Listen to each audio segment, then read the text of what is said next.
Today's adventure brings us to the middle of the Florida Keys, specifically Marathon Key, where we visit an iconic bridge, explore an award-winning beach, and take a bite out of an ocean problem. Literally. So grab a friend, adventure awaits.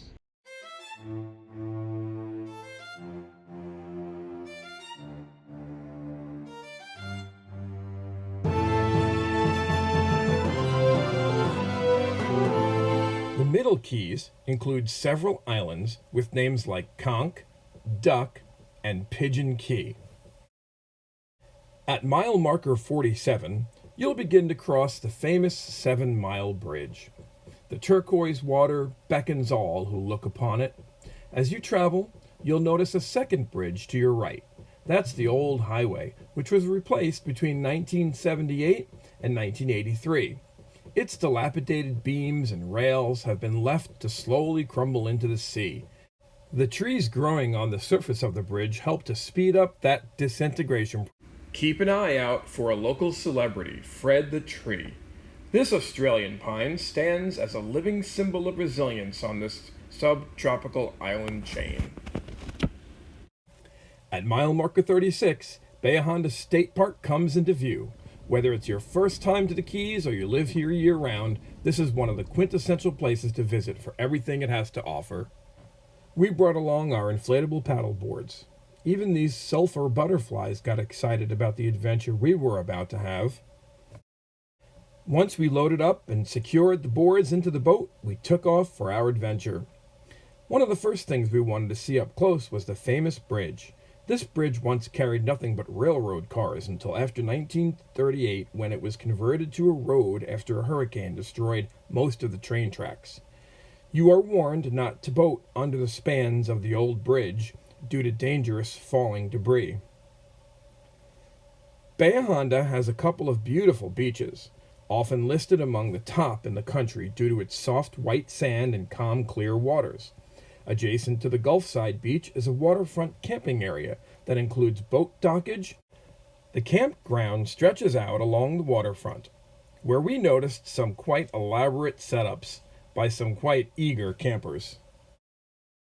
Please keep watching, but take a second to hit that like button. As we approached our next stop, we anchored and took a break to enjoy a picnic breakfast on the bow of the skiff. Afterward, we jumped in the clear, shallow water and looked for wildlife. The first thing we found was a queen conch. These are protected species and mustn't be collected. Go free, queen! We hopped on the paddle boards and soon discovered a small fever of spotted eagle rays circling us. They just slapped the surface and made a wide arc over the shallows. Some big storms skirted the island, but never got close enough for us to make a run for shore. So we motored back to the campground and anchored at a small island where we found these young green iguanas munching away on a plant. We then ventured out to a rocky ledge that became exposed by the outgoing tide. As the water rushed out to sea, the limestone shelf provided an opportunity to explore. It was riddled with many tide pools, filled with thousands of tiny brown snails, larger, faster-moving yellow snails, small fish, and rare creatures like this chiton. We paddled into the mangroves and then headed to the park's camp and gift shop. It's party time. This beautiful fish is Pterois volitans, or the lionfish.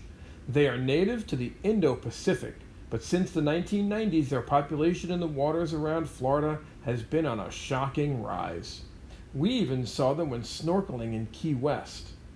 Today, their presence threatens to destroy our beautiful coral reefs because they are voracious eaters, devouring anything that will fit into their gaping mouths. On top of that, they have no predators here. Efforts are being made to stop their dangerous spread. Many communities host an annual lionfish derby to motivate fishermen and divers to harvest the invasive fish. Some restaurants have even started serving lionfish, so you can help take a bite out of this meddlesome environmental problem.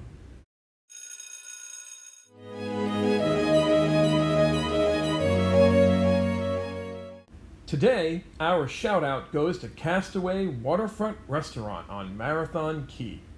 We parked our skiff in the lot and were immediately impressed by their enchanting nautically themed decor. Here, lionfish is on the menu. The owner actually goes out over the reef and catches them. Then, they're brought to the kitchen and prepared fresh. You can order yours in many styles. I ordered mine wreck diver style, a simple, rustic method for preparing fresh fish that includes a citrusy, buttery sauce with wine, garlic, tomatoes, basil, and capers. So save a reef, eat a lionfish. The peg-leg Penman approves. We finished our evening at Castaway with 2 drinks called the Sailor's Sedative and the Drunken Elephant Martini. But after what we saw out back off the dock, we thought the Drunken Elephant would have been more aptly named the Drinking Manatee. These 2 gentle giants spent quite a while catching the fresh water dripping into the canal.